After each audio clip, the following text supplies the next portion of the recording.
Coogs House. All right, so we got a big rematch with UCF tonight. Some big news in the football schedule soon to come, or I guess the schedule soon to come after the news yesterday. We got a lot to break down today on Locked On Cougs, so let's get to it. You are Locked On Cougs, your daily podcast on the Houston Cougars, part of the Locked On Podcast Network, your team every day.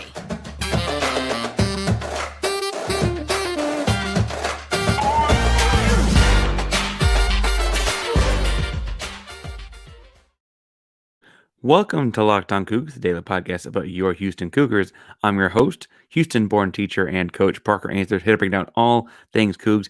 If you're a U of H fan or say, hey, can step by, please be sure to subscribe down below. That way you can get the latest on the Cougs in your newsfeed each and every day. We appreciate you making Locked On Cougs your first listen of the day. Now, we got a packed episode today because we have a UCF basketball game to preview, as well as a football scheduling update that we need to get you guys in on. But first, I want to say welcome back to the YouTube channel. Good to see you again.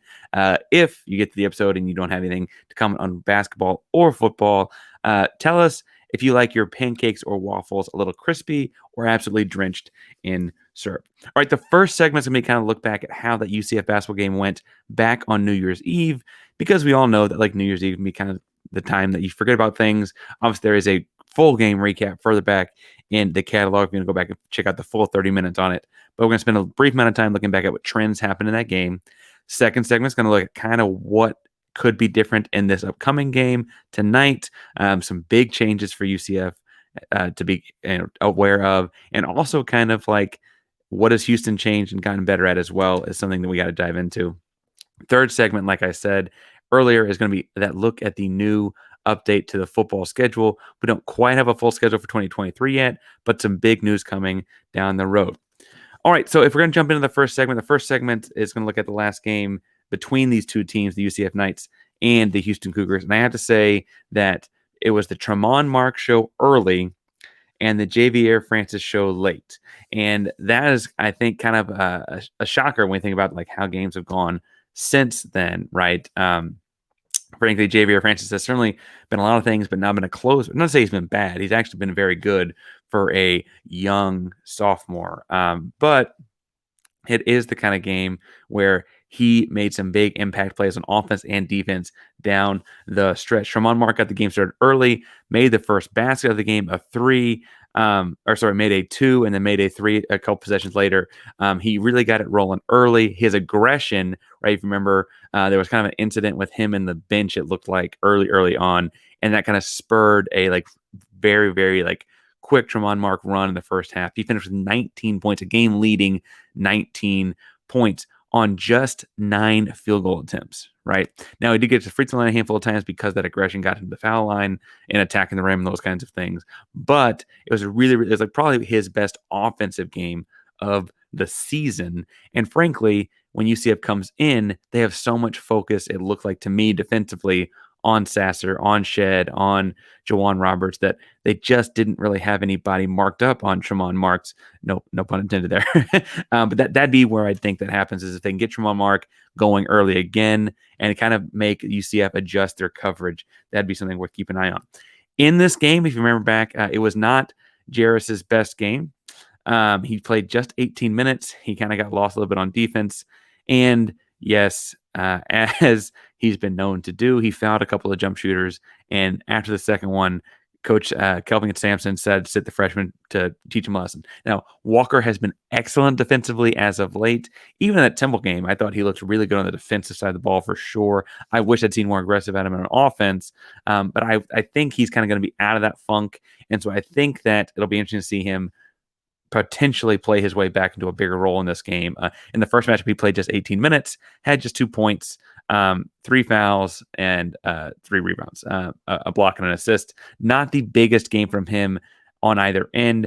I also think he kind of got himself hyped up into this matchup between he and star freshman forward at UCF, Taylor Hendricks.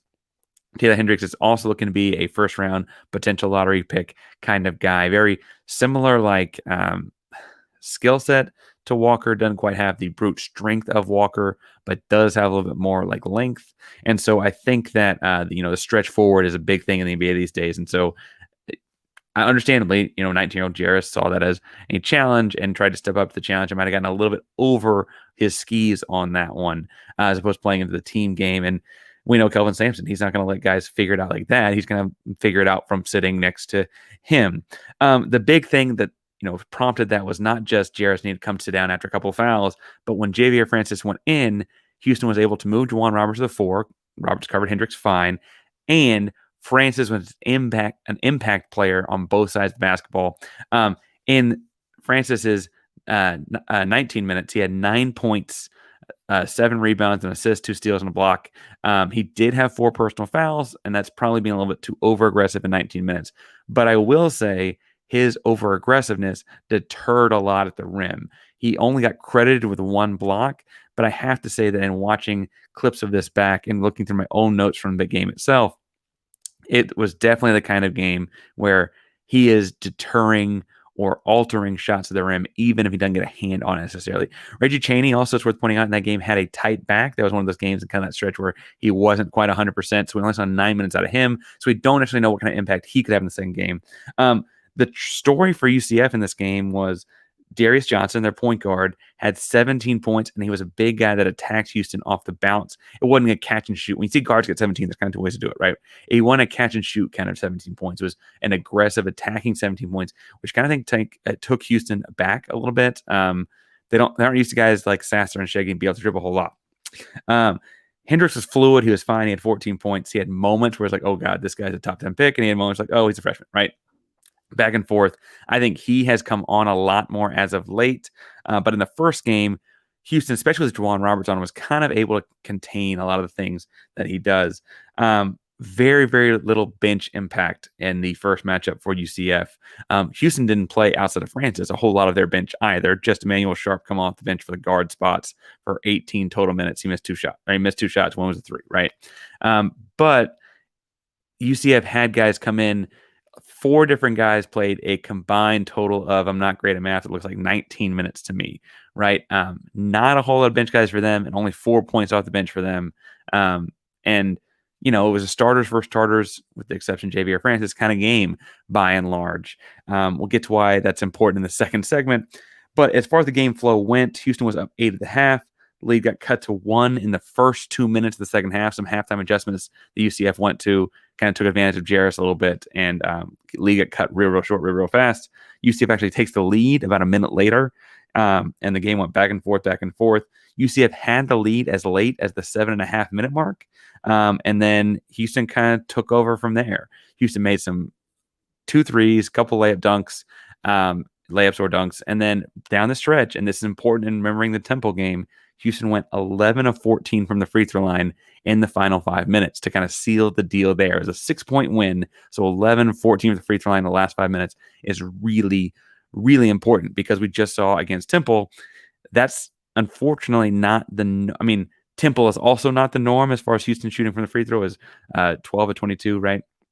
But the 11 for 14 is also well above Houston's average. And so sitting somewhere at that average spot, the game might have gotten a little bit more dicey, especially when you're on the road tonight. I think that that's kind of going to be up in the air, going to be kind of a deciding factor.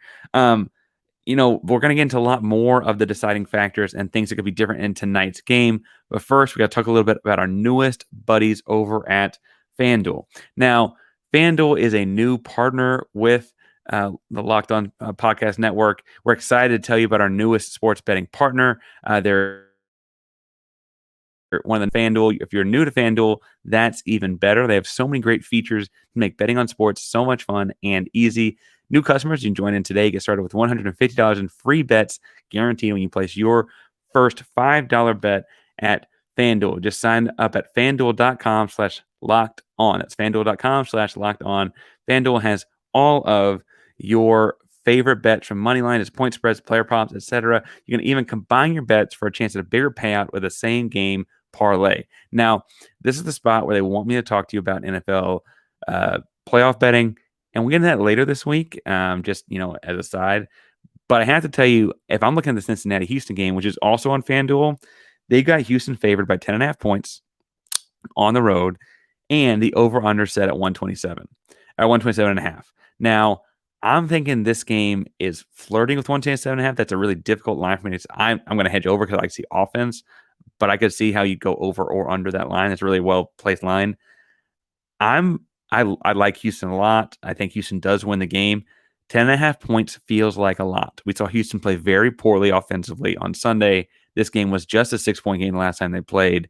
And while we're going to get into in a second how UCF is missing some key contributors, it's also worth pointing out that, like, at the end of the day, this is a game in their gym, and there are two teams that, like, it feels like the Big 12 wants to force into a rivalry of sorts as they both, and then also Cincinnati, move from the American into the Big 12. So I feel like the crowd's going to be, even on a Wednesday night, kind of hyped up. I see this being more like an 8 or 10-point win, and the over-under set at 10.5. The line set at 10.5, and so I'm taking Houston to win on the straight money line, but I don't think it's going to be by 10.5 points. That's my suggestion. I also suggest that you do it at fanduel.com/locked-on. That's fanduel.com/locked-on. All right. So in the second segment, I said I would talk some about kind of what's new in this game, right? Because if you just want to watch the breakdown of the old game, you can go back in the catalog and check that out. We talked once before about that, right? But I think what's interesting here is since that New Year's Eve matchup, it was right before all the chaos of college football playoff games, and so it might be kind of hard to remember. But that was a great game right before all that, and since then, UCF has kind of hit a slide, and they're fighting to stay above 500 in conference play. They're coming off of back-to-back losses for the first time this season. They're 13-4. All 4 losses are by 6 points or less. They kind of rotated their starters through. They have a couple of key injuries. Darius Johnson, who I mentioned was their leading scorer in the first matchup, starting point guard, has a foot injury. His status is unknown for the game on Wednesday night. Obviously, there'd be some Willis Reed type of moment that'd be super dramatic if you had to walk through the tunnel. It's not a broken leg or anything like that, but he was an impactful player in the first game. He does not look like he hadn't been in games in a while, and I don't have an exact definition on the injury. There's speculation on the internet, and I think everyone thinks that they're right on the speculation. So I'm not going to entertain all that, but I will say that he was such an impactful player in the first game. His absence is going to be felt. With that said, they replaced him with a kid named Jalen Young. He's a 6'2" guard. He shoots the ball okay. He is not getting in the paint with the same effectiveness. When I watch a few clips, try and catch up on this kid because he's relatively new to the lineup, and he only played 5 minutes of the first matchup. He doesn't get in the paint quite as well or as easily with as many different moves as Darius Johnson does. He also, for what it's worth, did play 5 minutes in the first game, had 2 points and a turnover. I would think that a young guard, a guard that's inexperienced, would have trouble coming in and playing with Sasser and Shead, right?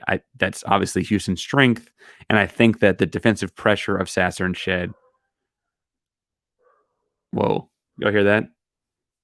My bad. I don't know what's going on outside. Anyway, the defensive pressure of Sasser and Shead would be a lot for the young guy. I don't know what that was. Anyway, that was what I think that would go with Jalen Young. He does have 4 straight starts, so I guess I should be careful what I call an inexperienced guy, but he has not seen this Houston ball pressure defense before, even if he's going to be playing at home. Big man Michael Durr had surgery. He's 7-footer, big guy, turtle a lot of shots to the rim for them, and frankly occupied the inside in a way that opened up to the Hendricks on the outside.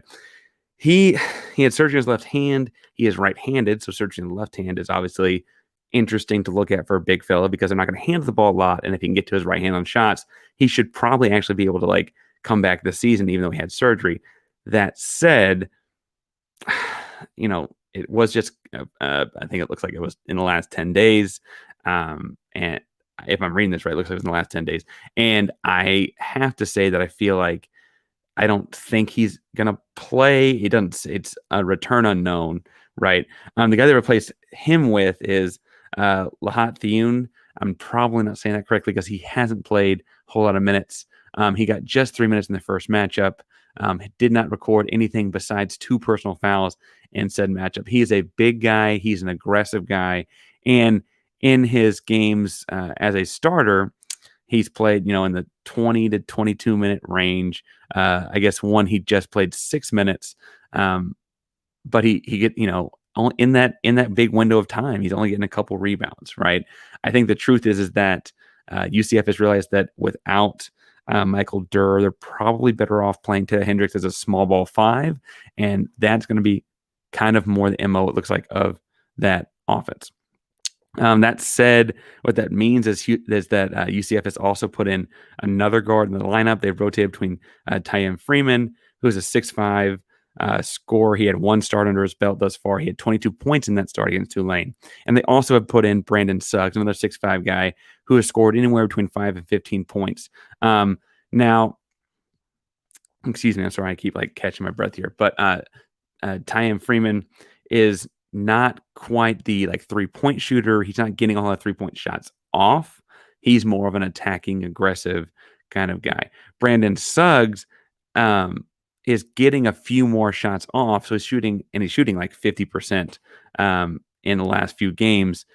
But he's getting 4 shots here, 2 shots there. It's not like he's getting volume of 7, 8 threes. So he looks like he does shoot it pretty well, looking statistically 45% of the season, 50% in several of his last games. Each 2 for 4, 2 for 4, 1 for 2 kind of games. So he is, I think, a dangerous shooting threat. But I have to say, at the end of the day, I'm not sure how much a catch and shoot kind of guy we need to worry about him being. The other injury, and it's unfortunate, is CJ Walker for them. He's out for the season. He hurt himself since the last time Houston then played, but he didn't get in the first Houston game. He hadn't been in many close games yet this season. It's just a bummer to see kids go out in college basketball. You only get a handful of years that you hope he gets some more time afterwards. And so that's the way that goes. The biggest thing, though, with all those injuries that I see UCF kind of shifting to, and that Houston probably won't have a whole lot of tape on, because they haven't had to do it much yet at UCF, is playing the Hendricks small ball 5 type lineup. Again, Hendricks himself is a big, big kid, listed at 6'9", 210 with his wingspan. I kind of felt like when we played him the first time, he looked and felt more like a 6'10 and change, 6'11 kind of guy. I guess I could be, in over my skis there a little bit, but I think that's it feels bigger than he is. He's still just getting in the low teens. He had 15 against Tulane. That's the most points he's had in American Athletic Conference play. And I think the truth is that he continues to be kind of the marquee guy everyone finds. And so he's getting most of his shots on pick and pops. Now he's absorbing a lot of defense and opening stuff up for others. So obviously you don't want to get beat that way. That would be a way he impacts the game as well.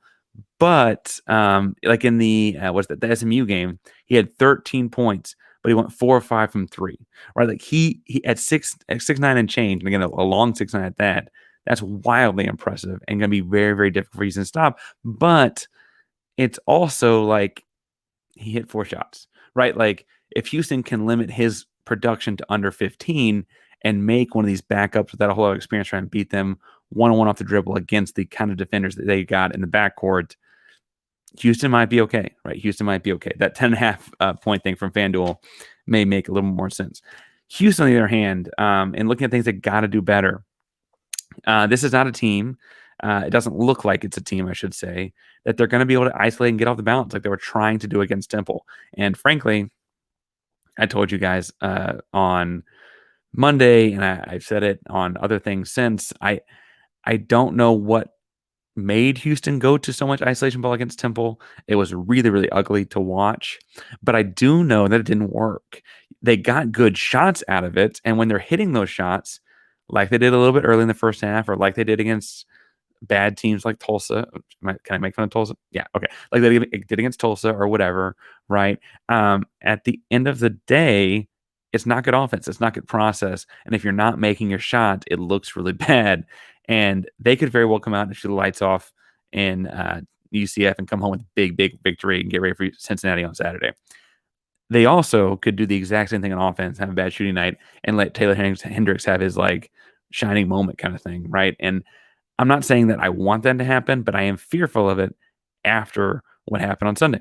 So what I would hope to happen here is that they don't get into so much isolation process on offense.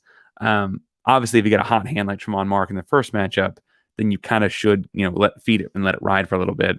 But I want to see more of the movement sets along the perimeter, where they're running glorified weave type actions. They're constantly moving back and forth, and they end up in most actions when they do it with Sasser at the top of the key, and he can isolate to a step back or beat a guy off the dribble of the rim. He's so good with the ball in his hands, and frankly, I understand why they want to get him in catch situations, because off ball catch and shoot he's a brilliant 3-point shooter. But with the ball in his hands, he can manipulate defense, and he showed his passing ability several times in the last few games. Again, Houston only had 9 assists against Temple, but he had 5 of them, right? And so getting him in more of those kind of actions off the weave, I think is really, really important. The other thing I want to say too here is with UCF playing their young guards, I love to see Emmanuel Sharp and or Terrence Arsenal get some more run in this game. We've seen Ramon Walker suit up on the sidelines. It looks like he is practicing in all videos and things like that from practice. And so maybe get some of his energy in this as well, because you're on the road and you might need it. Maybe. Anyway, that would be kind of my thought there, as far as things Houston can do differently, because part of the stagnant offense issue was also present against UCF the first time. I think it's just the thing that's going to happen to this team sometimes this year. They coach defense hard. They talk about defense a lot. If I'm a betting person, if I were able to pick the line, how about that? I think I got Houston winning, 68-60. Not quite as close as last game. Last game was a 6-point win that really felt like a 4-point win with free throws, right? This one I feel like will actually feel like an 8 to 10 point win throughout the last few minutes for sure. I do think Houston wins. I just don't think they run away with it. I think that, frankly, the competitiveness of this matchup is probably what, if you want to go back and look, led to the Temple loss, right? Because it's one that they knew they had to get ready for and might have had in the back of their mind as they were preparing on Saturday for Sunday's game. Right? So that's my thought there. In the third segment, we're talking some about football and the new schedule and things like that coming out. So let's jump on into the third segment and talk some about that football schedule. The big announcement on Tuesday was that Houston is now going to start playing. It's an air quotes home and home. They're playing at NRG, but with LSU. It was great to see Brian Kelly at LSU point out, like, LSU feeds off of Houston and Houston feeds off of Louisiana. And it's a natural partnership between the two schools. The games will start in 2027. And the first one is going to be at NRG. Be a really, really fun way to kick off the season for the University of Houston, because, obviously LSU was like one of the greatest teams of all time in 2019. I don't know if they're quite the greatest, but certainly one of them, right? Joe Burrow, Jamar Chase, Justin Jefferson, great football team, right? They kind of have had a dip since then. And so by 2027, you're hoping that LSU kind of builds themselves back up under Brian Kelly. Brian Kelly obviously built up Notre Dame, right? And so you think it could happen.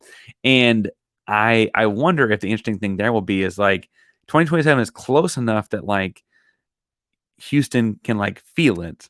But it's also far enough away that both LSU and Houston could be in very different places by the time their programs get there. That's not the only non-conference big game that they got in the near future. Next year, they don't have any Power 5 out-of-conference games. Admittedly, they had to cancel a couple. Moving to the Big 12 hurts a lot of those kinds of things, right? And so they have no out-of-conference Power 5 games scheduled next season. But for your first season in the Big 12, that might not be the worst thing. It looks like they're working on one to replace a game that was originally a Big 12 team, the 2024 season. More on that when it comes out, obviously. But in 2025, you're hosting Colorado. In 2026, you host Utah and go to Colorado. And then 2027, now you have LSU and go to Utah. Those Colorado games are really interesting to me too. Now that Coach Prime is there, Deion Sanders will be building up his program. And for sure in that first matchup, that will just be his third year there. So his impact will be big and known, but I don't think he'll have moved on to a bigger program than Colorado yet. And that's kind of an important window to catch them in, because that's, if you're going to schedule Colorado, that's kind of the time frame you want to. He'll have built a program. It'll be a respectable game. It'll be a respectable game across the country. Might even get you on primetime, depending on what Houston looks like. But also, it's not like booking it so far in advance that Deion's not there, right? So that's a handful of big non-conference games, and that's really, really cool to see for Houston. These are kind of games that you don't get if you don't join the Power 5 because, bluntly, Power 5 teams won't schedule you for those kinds of. LSU wasn't going to schedule an American Athletic Conference Houston in week 0, week 1, week 2, because what do they get out of it? They already recruit Houston well. They're the Power 5 conference running it through town. They'd rather play a Power 5 team that also recruits Houston in a neutral site game in Houston. But now that game in Houston at an air quote neutral site can be against Houston, right? That's a big, big deal. The same way you see like Arkansas and A&M play at Jerry World up in Dallas, right? Like that kind of a game. They're not going to play. No one's going to play SMU at Jerry World in Dallas, but you'll play a Power 5 team there. Houston can become that in Houston NRG, right? Like you might not have played Houston under the Conference USA model, but you're going to come play them when they're a Power 5 Big 12 team because that's a Big 12 win on your resume. The other thing I think is interesting here is the admission from Kelly that LSU and Houston need each other in this, right? That they both will have a handful of the same recruits there is almost a foregone conclusion, right? I think the other thing about 2027 is that I'm really hyped up about this recruiting class, right? Michaela Harrison-Pilot, Jonah Wilson, Parker Jenkins, Jacoby Banks. We just got a big transfer linebacker. I guess he's playing D-end at Houston, though. David Ugwegbu. I've heard that pronounced two different ways. Ugwegbu is the best I can do in combining what I think is right between the two. But David Ugwegbu was at OU, coming back home in Houston to play at the edge. He's a linebacker at OU. Brandon Mack is an edge rusher coming from Ole Miss to Houston. I think several of these guys are kind of impact players in the immediate future. But 2027 is, while it feels relatively close and we're really excited about it, far enough in the future that even like marquee name Michaela Harrison-Pilot signing on to Houston for this fall probably isn't on the roster then. Not because the transfer portal is leaving, but because Harrison-Pilot's going to be a pro by then, right? And so where this program could be, because I'm so excited about what it's going to be this fall, where this program could be is incredible, right? Like to think that like at that point in TCU's time in the Big 12, they'd already won the conference twice, right? What will Houston look like in 4 or 5 seasons, right? What will Houston look like in a handful when they get to bring kids home like a Gwebu or like Brandon Mack or whomever, when they get to bring kids back home to play for the hometown team in a Power 5 conference? How quickly does this thing turn around? And suddenly is that LSU win to start the season like a big time win that like a we're here moment, right? Could that 2027 game NRG be a welcome to the national stage kind of moment? I know it feels like that is like a big, big deal. Like look at a team that's won 8-5 in the American, and who knows if it's Holgerson on the show or not. But I do think it's interesting to think like it looks like the athletic department is thinking about this like that. They're thinking about scheduling that type of game down the road, both financially and also in a way that like makes you excited. Like, oh man, they've got confidence in what they're doing. So hats off to the athletic department and all of them for scheduling that game in a few years for the University of Houston. We're excited to get to see it. I mean, there's a lot of LSU fans in Houston as well, so I'm sure there'll be a lot of fun trash talk back and forth there. Excuse me. But that's all we got today at Locked On Cougs. Again, make sure you check in tonight and watch the UCF game. I'll be live tweeting, going back and forth, as always, with game threads. So you can find me on Twitter at Painsworth512, PAINSWORTH512 on all your social media handles. I talk all things Cougs, football, basketball, Rockets, Astros, the Texans, football all over Texas. I guess at this point we're talking about the NFL playoffs, whatever you want. I got a wall of Jordans behind me. We can talk about sneakers too. We can talk about all those things at Painsworth512, PAINSWORTH512 on Twitter, Instagram, and all your various social media handles.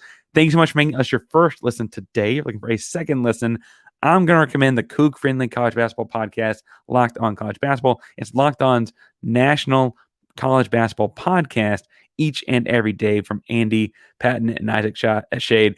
And I feel like what's worth pointing out there is they're very pro-Houston in a way that a lot of national shows kind of down-talk the U of H. They're very, very pro-Houston, so make sure to go check them out as well for your second lesson. Thanks so much for tuning in today. Locked On Cougs, primary Locked On Podcast Network. Your team every day. Go Cougs.